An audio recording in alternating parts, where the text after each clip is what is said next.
You know, when I think about the fabric of America, what made America significant from the very beginning was that it was a light post of freedom across all segments. Freedom of worship, freedom of expression, freedom of assembly, freedom of speech, freedom of commerce. But freedom of religion and faith is a centerpiece of how our country got here. It's how my first ancestor got here, and Peter Binkley in 1736. He was a Moravian.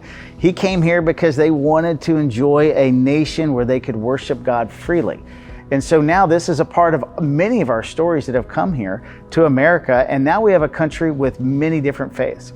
So I believe that we're a country that needs to go back to our centerpiece, which is trusting in God again. But that doesn't necessarily believe that everybody in America has to have the exact same faith that I do. I believe we can agree on this though, but what if our country looked like and felt like a nation that was freedom of worship, but also as a nation that was filled with faith, with principles that we could all agree upon. You know, Jesus taught this on the Sermon on the Mount. He taught these blessings, and he said, man, why don't you act this way? Why don't you be merciful? Why don't you show compassion?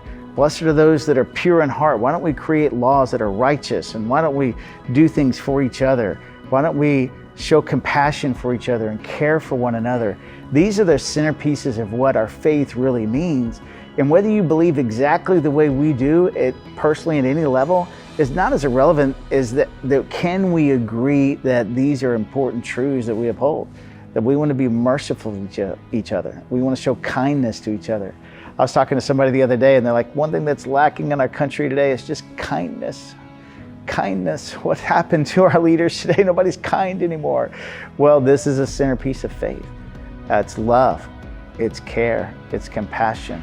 It's being generous. It's showing concern for our neighbor.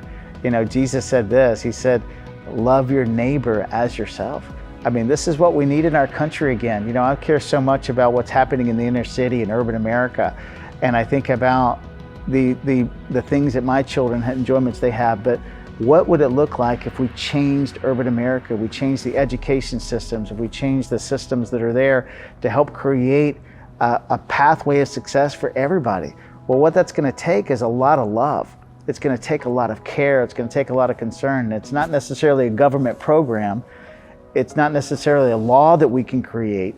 It's not necessarily more money that we can just pull from one group to another. It's actually going to be because people care enough to go and help somebody achieve a level of success than they've ever had before. That is our faith. That's what faith means to me. At a personal level, investing ourselves in somebody else's lives to make a difference so they can have a success. This is what loving your neighbor as yourself really means to me. And if we're a country that does that, we're going to be on the right track.